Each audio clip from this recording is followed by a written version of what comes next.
मैया सीता को हम माँ की दृष्टि से देखते हैं, उन्हें माँ कहते हैं। और इसलिए आपको हम इस जन्म में अपनी पत्नी के रूप में स्वीकार नहीं कर सकते, माँ की ही दृष्टि से देखेंगे। इतना कहने के बाद भगवान भोले बाबा समाधि लगा करके बैठ जाते हैं। और जब समाधि लगा करके बैठ जाते हैं भगवान, आज मैया सती जी उनकी सेवा में लगी हैं, दुखी हैं, हर रोज रोती हैं, भगवान को मनाने की कोशिश करती हैं।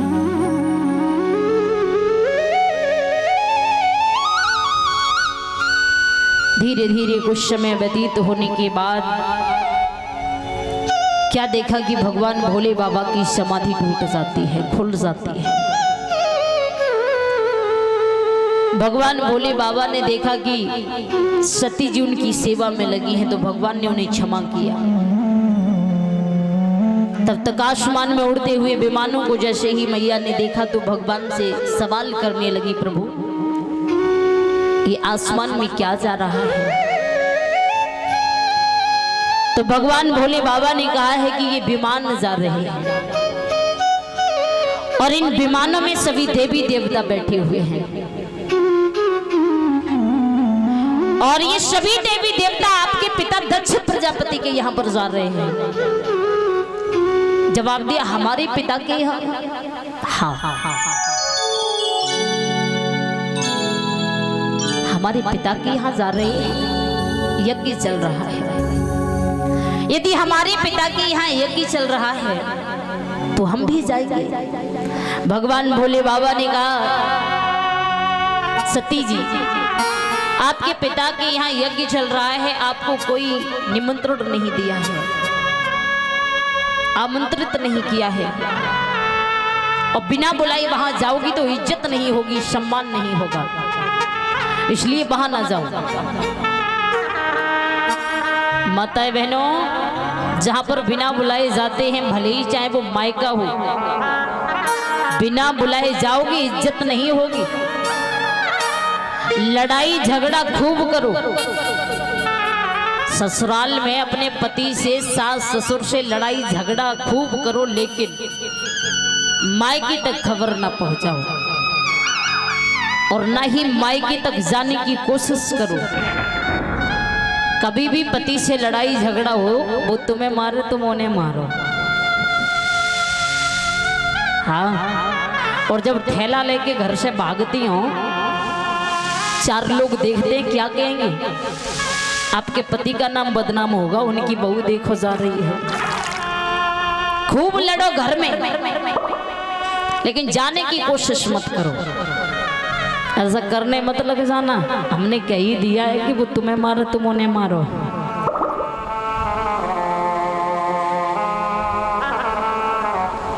बेचारे वो तो अपने दुख की बात किसी से कह भी नहीं पाएंगे। और जब किसी स्त्री को उसका पति मारता है, पीटता है, तो वो तो चार जगह कहेगी, रो रो करके बताएगी आज हमारे पति ने मारा। यदि तुमने उन्हें मारा तो वो किसी को नहीं बता पाएंगे। देखो, पति परमेश्वर होते हैं, भगवान होते हैं। कभी भी स्त्री को अपने पति के साथ गलत व्यवहार नहीं करना चाहिए, पति की सेवा करनी चाहिए। वही तो पतिव्रता नारी होती है। जो पति का अपमान करती है तो वो पतिव्रता कैसी? नारियों को कितनी इज्जत, कितना सम्मान दिया है। कहते हैं नारी घर की लक्ष्मी है, हर कोई जानता है। कहते हैं भैया लोग जब कोई पूछे तो ये हमारी धर्मपत्नी है, कहते हैं ना, तो किसे कहा जाता है? धर्म पर चलने वाली नारी को धर्मपत्नी कहते हैं। एक बार की बात रहे कि दो भैया जी रहे, बचपन में पढ़े लिखे, साथ ही साथ फिर वो बिछुड़ जाते हैं। तब तक उन दोनों भाइयों की शादी हो चुकी थी। एक बार बाजार में मिल जाते हैं तो आपस में वार्तालाप करने लगे, भैया बड़े दिनों के बाद आप हमें मिले। तो एक भाई के साथ में उनकी धर्मपत्नी रहे और एक भाई के साथ में उनका साला रहे। तो एक दूसरे से पूछने लगे हैं ये कौन है और शादी आदि हो गई? बोले हाँ शादी तो हो गई, ये साथ में कौन है? उन्होंने कहा शादी हो चुकी है, तो ये साथ में हमारी धर्मपत्नी है। बोले अच्छा। अब दूसरे भैया रहे, उन्होंने मन में विचार किया, हमने पूछा तो इन्होंने धर्मपत्नी क्यों बताया? यदि इनकी पत्नी है तो केवल पत्नी कह देते। अब उन्होंने कहा चलो भैया क्या सोच में पड़ गए, अब आप अपनी सुनाइए, साथ में आपके कौन है? उसने विचार किया, जब इसने धर्म लगाया तो हमें धर्म लगाने में क्या जा रहा है।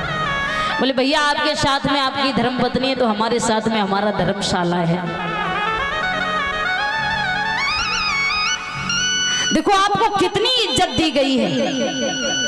धर्म पत्नी, श्रीमती, लक्ष्मी जी, तमाम नाम दिए हैं, इज्जत सम्मान दिया है, और फिर भी आप पति की इज्जत ना करो तो कितनी गलत बात है भाई।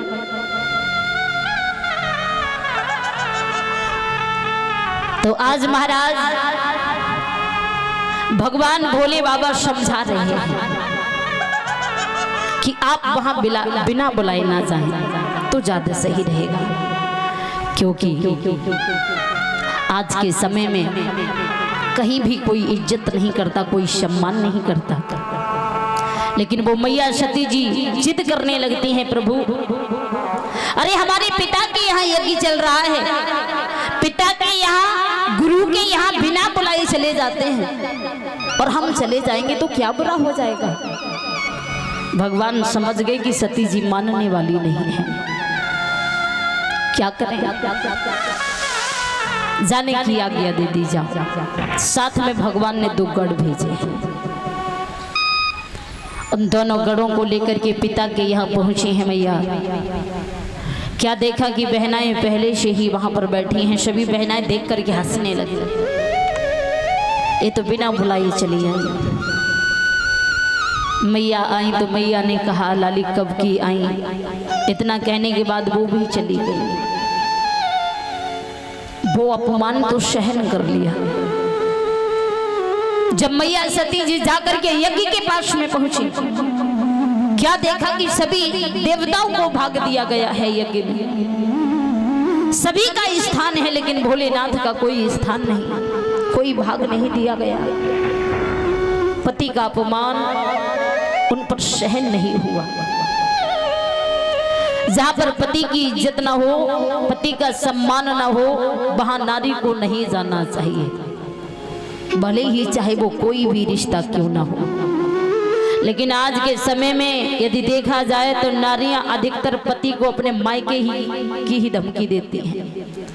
छोटी सी बात पर लड़ाई हो जाए तो कहती है मैं अपने भैया को बुलाऊंगी और मायके चली जाऊंगी, कभी लौट के नहीं आऊंगी। मायके की धमकी। अच्छा तुम्हारा तो ठिकाना होगा, नाराज हो जाओगी, तुम्हारा तो ठिकाना होगा। कहाँ जाओगी पति को अच्छी तरह से पता होगा, या फिर बहन के यहाँ या फिर भाई के यहाँ। और यदि भैया लोग नाराज होकर के जाएं तो रिश्ते में कहीं नहीं जाते, ये याद रखना। रिश्तेदारी में कहीं नहीं जाते, या दिल्ली जाएंगे या मुंबई जाएंगे, और फोन भी बंद कर लेंगे, कोई पता नहीं, कोई खबर नहीं, सभी को रुलाएंगे। इसलिए जाने की शुरुआत नारियां करती हैं। कभी भी ऐसा काम मत करना, आपको सावधान रहना है। जब आप सावधान रहेंगे ना, पीछे से वो भी सावधान रहेंगे। आज मैया सती जी ने जब भगवान भोले बाबा का अपमान देखा तो क्रोधित होकर के मैया सती जी उसी यज्ञ में कूद जाती हैं, अपने प्राणों की आहुति दे देती हैं। जब दोनों गढ़ों ने देखा तो भगवान भोले बाबा के पास में जाकर के जिस समय पहुंचे हैं, हाथ जोड़ करके कहने लगे प्रभु अनर्थ हो गया। भगवान भोले बाबा ने कहा ऐसा क्या हुआ? बोले हमारी मैया सती जी इस दुनिया में नहीं रही। जब भगवान भोले बाबा ने ये शब्द सुना तो अति क्रोधित तो होकर के उठ करके खड़े हो गए, जटाओं से केसों को नोच करके जमीन पर पटक दिया, जिससे वीरभद्र नाम का योद्धा पैदा हुआ। उस वीरभद्र को भगवान भोलेनाथ ने आज्ञा दी है, जाओ दक्ष प्रजापति के यज्ञ को भंग कर डालो, क्योंकि उस यज्ञ में हमारी सती की जान गई है। वीरभद्र जाते जाते दक्ष प्रजापति के यज्ञ को भंग कर डाला।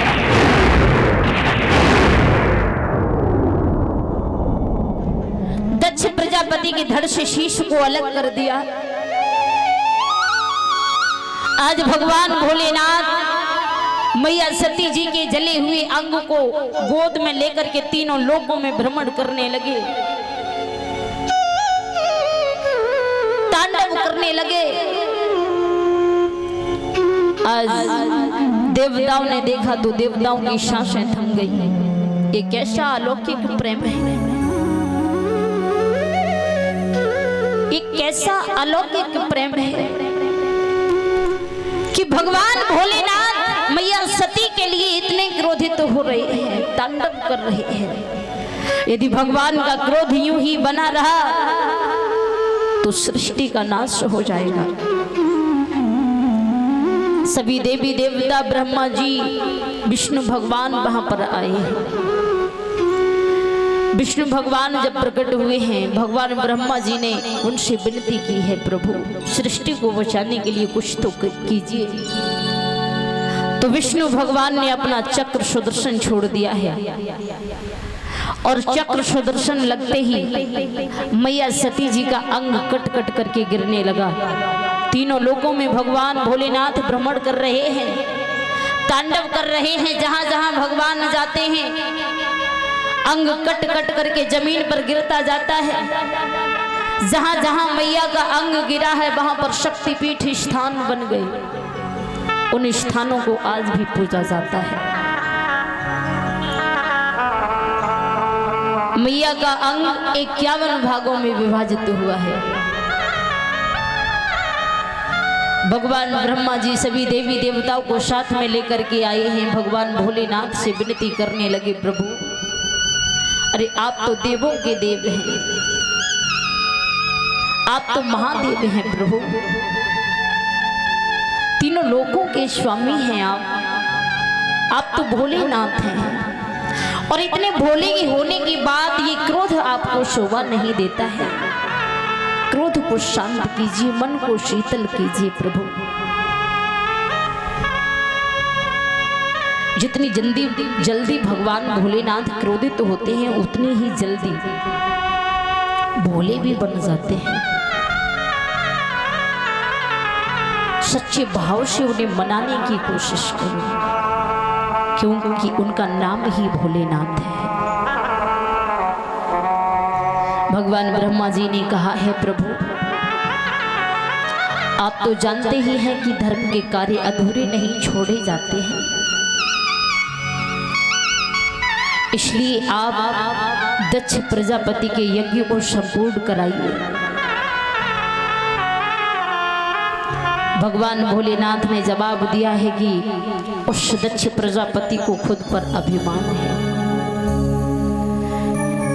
इसलिए उस दक्ष प्रजापति के धड़ में बकरे का शीश जुड़वाया जाए, क्योंकि अहंकार का प्रतीक बकरा होता है।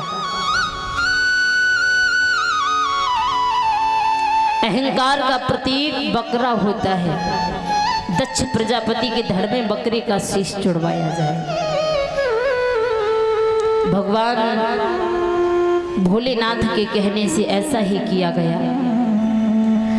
दक्ष प्रजापति के धड़ में बकरे का शीश जुड़वाया गया, यज्ञ प्रारंभ कराया है। इधर भगवान भोलेनाथ समाधि लगा करके बैठ जाते हैं। धीरे धीरे कुछ समय बीतने के बाद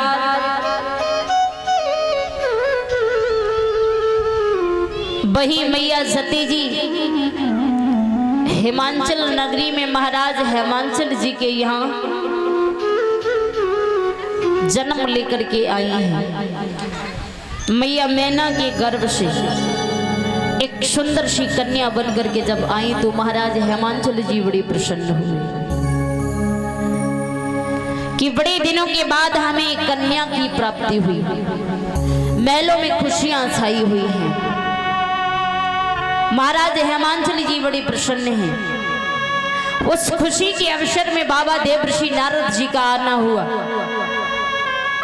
और बाबा देवर्षि नारद जी जब वहां पर आए हैं तो महाराज हेमांचल जी ने कहा है, बाबा जी आप हमारे दरबार में बड़ी खुशी के अवसर में आए हैं। हमारे महलों में एक कन्या ने जन्म लिया है, तो आप हमारी बेटी की हस्तरेखा देखें और उसे बताएं कैसा घर कैसा वर मिलेगा।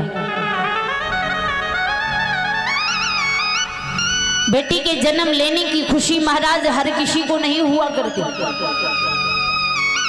जब घर में बेटी जन्म लेकर के आए कुछ लोगों को बड़ा दुख हुआ करता है,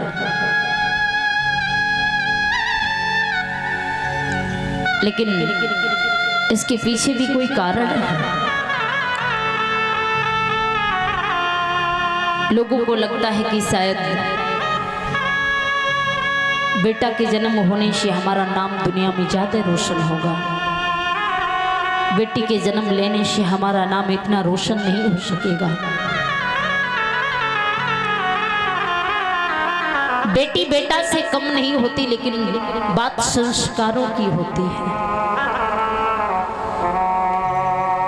बेटी को ऐसे संस्कार दीजिए कि बेटा भी पीछे रह जाए। और उन बहनाओं से कहना चाहूंगी, कर्म ऐसा करो जिसमें माता पिता प्रसन्न हो।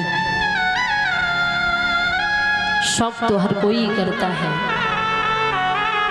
लेकिन कोई ऐसा शौक करके देखो जिसमें माता पिता का नाम रोशन हो जाए। कोई ऐसा शौक पालो जिसमें दुनिया आपको इज्जत सम्मान दे। ऐसे शौक मत पालो जिसमें आपकी इज्जत ही चली जाए, क्योंकि बेटी तो पिता की सर की पगड़ी होती है।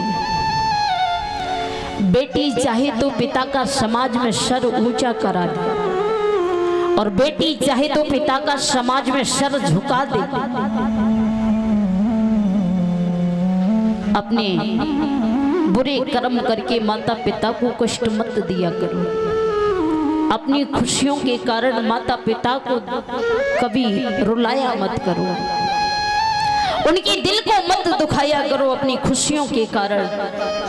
मानते हैं कि आपको अपनी जिंदगी जीने का अधिकार है, लेकिन आपको माता पिता को रुलाने का अधिकार किसी ने नहीं दिया है।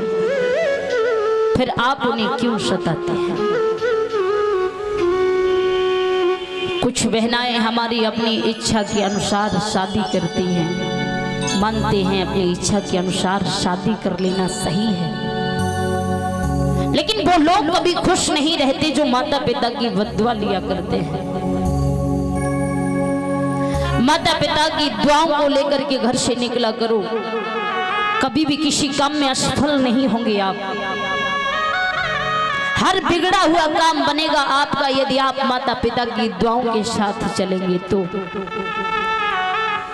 इसलिए उन बहनाओं से हमारा ये बार बार कहना है कि उस शौक को त्याग दो जिसमें माता पिता की सहमति न हो। तभी तो माता पिता रोया करते हैं जब बेटी घर में जन्म लेकर के आती है। कहते हैं एक मछली गंदी हो तो सारे तालाब को गंदा कर देती है। गांव में यदि एक कोई बच्ची गलत हो तो सारे गांव की लड़कियों को गलत कहने लगते हैं लोग। इसी वजह से तो नारियों को इज्जत देना लोगों ने कम कर दिया है, क्योंकि नारी ने अपनी इज्जत स्वयं गंवाई है। कोई बात यदि हो जाए तो नारी नारी की बुराई करने में लग जाती है, नारी नारी को समझाने की कोशिश नहीं करती। कोई बात हो जाए तो गलियों में देखो पंचायत लगी मिलेगी, नारी नारी पर कीचड़ उछाल रही है। नारी को नारी अच्छी नहीं लगती, कोई भी स्त्री कभी दूसरी स्त्री की प्रशंसा नहीं कर सकती, तारीफ नहीं कर सकती, कोई ना कोई कमियां जरूर निकालती रहेगी। भले ही कोई नारी बहुत अच्छी हो, स्वभाव अच्छा हो, चरित्र अच्छा हो, संस्कारी हो, फिर भी लोग उसमें कमियां निकालेंगे।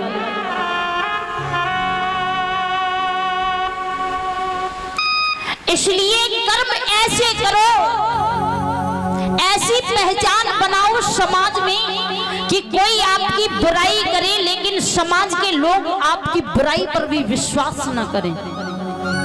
इतना अटूट विश्वास दुनिया के लोगों को दे दो, अपने कर्म में इतने बिजी हो जाओ कि कभी भी किसी की बुराई और अपनी बुराई सुनने का मौका न मिले।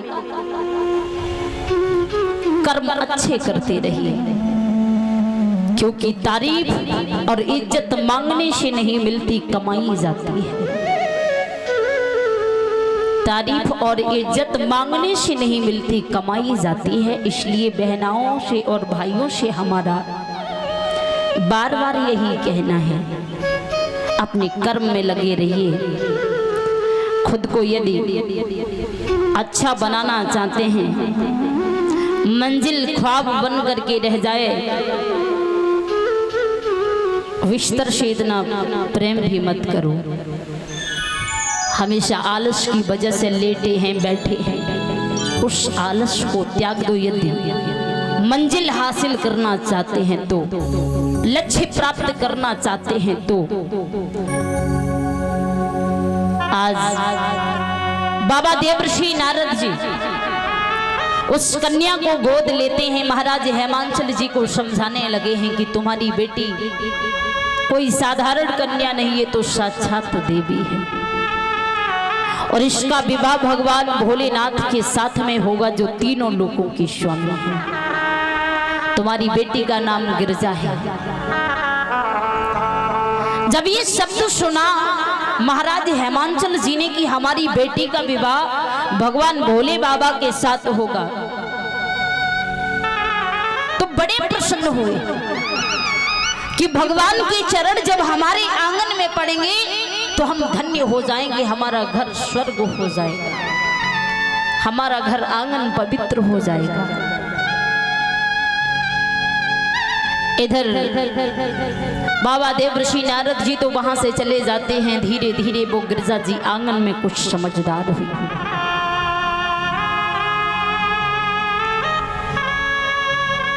हर रोज भगवान की गुणगान गाती हैं,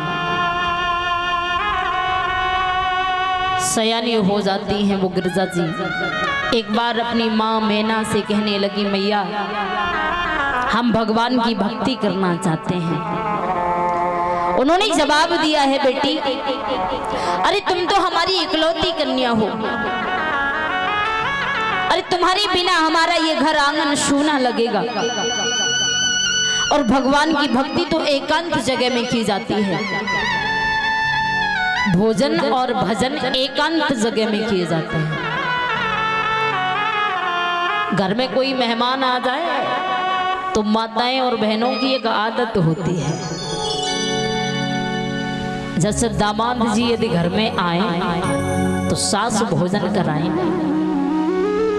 तो थाली परोस देंगे और पास में ही बैठ जाएंगी, लला बिटिया कैसी हमारी, भोजन भी चैन से नहीं करने देते हैं।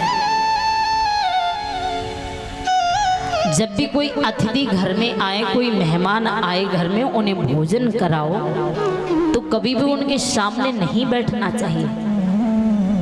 चलते फिरते रहो, लेकिन बैठ करके अगर सामने उनके बातचीत करोगे तो उन्हें शर्म लगेगी। कोई मेहमान यदि हो तो, वैसे तो फैमिली में सभी लोग एक ही साथ भोजन करें तो ज्यादा अच्छा रहेगा, तो परिवार में प्रेम और बढ़ेगा।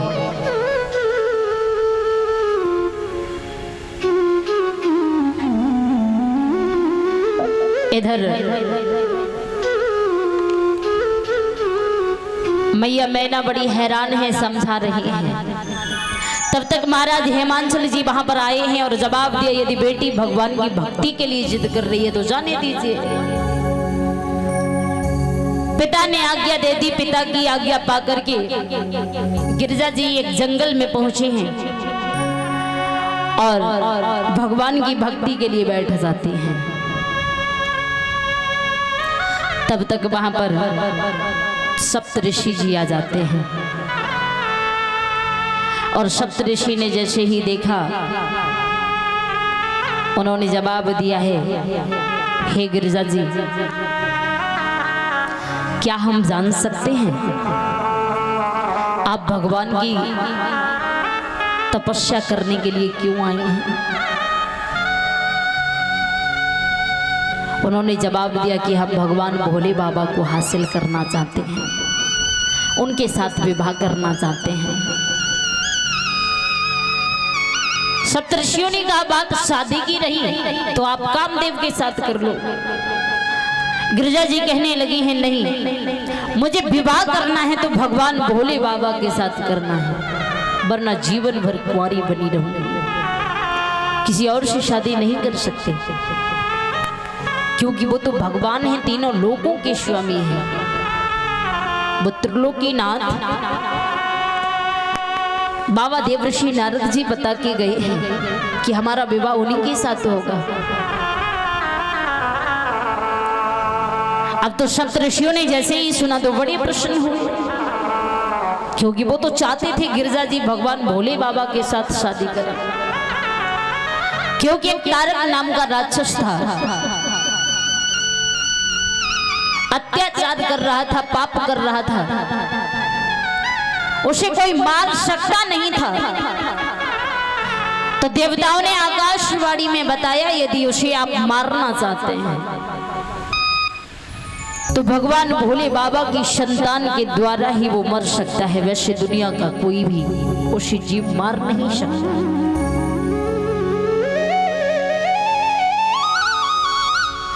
अब सप्तऋषि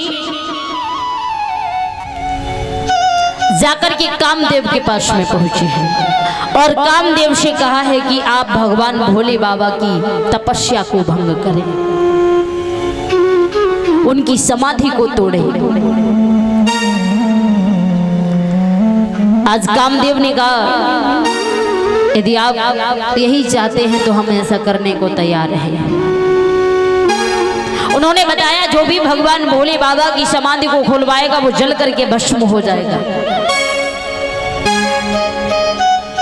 कामदेव ने कहा कि सृष्टि के लिए हम इतना भी करने को तैयार हैं। अप्सराओं को, गंधर्वों को साथ में लेकर के कामदेव भगवान भोले बाबा के सामने पहुंचे हैं। अप्सराएं नृत्य कर रही हैं। नृत्य करते करते अप्सराएं हार मान जाती हैं। उसी समय कामदेव ने पुष्पों का बाण छोड़ा।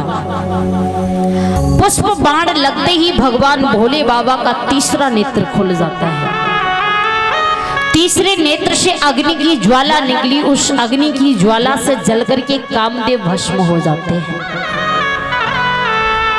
जब कामदेव भस्म हो जाते हैं तो कामदेव की पत्नी रति वहां पर आई है और विलाप करने लगी, बिलखने लगी। भगवान भोले बाबा ने जब उन्हें रोते हुए देखा है तो रति से कहा है कि आप चिंता न करो, लेकिन हम कामदेव को फिर से तन तो नहीं दे सकते हैं, लेकिन इतना वरदान तो दे सकते हैं कि कामदेव हर जीव के अंदर मिलेगा। वो कामदेव हर जीव के अंदर प्रवेश कर चुका है भगवान भोले बाबा के वरदान से। आज महाराज कामदेव को जीवन दान दिया है, रति को समझाया है। इधर सप्तऋषि जी वहां पर आए हैं और सप्तऋषि कहने लगे, प्रभु बड़ी इच्छा लेकर के आए हैं हम। ये कैलाश पर्वत सूना सूना लगता है तो हम चाहते हैं क्यों ना आप अपना विवाह कर लें। भगवान भोले बाबा कहने लगे हैं, कौन भला हमारे साथ में विवाह करने को तैयार होगा? जो आप विवाह की बात कर रहे हो, सप्तऋषियों ने कहा बस मजिया मजबूत हो, शादी तो पक्की है। शादी करवाने वाला मजबूत हो, शादी बिल्कुल पक्की है। बोले ठीक है, यदि आप शादी कराना चाहते हैं तो कराएं, हम शादी करने को तैयार हैं। महाराज हिमांचल जी के पास में सप्तऋषि जी पहुंचे हैं और कहा है, महाराज जब घर में बेटी जवान हो जाए तो माता पिता का ये धर्म बनता है कि बेटी के समय से हाथ पीले कर देने चाहिए, क्योंकि जिंदगी का कोई भरोसा नहीं है। कन्यादान सबसे बड़ा दान बताया गया है। माता पिता जब बेटी का कन्यादान लेते हैं तो उद्धार हो जाते हैं। तो उनकी बातों को मान करके और सप्तऋषियों द्वारा उन्होंने कैलाश पर्वत के लिए भगवान भोले बाबा के पास लगन भिजवाई है। आज भगवान भोले बाबा ने जैसे ही सप्तऋषियों को आते देखा, बड़े प्रसन्न हैं कि हमारे द्वार पर अब तो लगन आ चुकी है, शादी होने वाली है।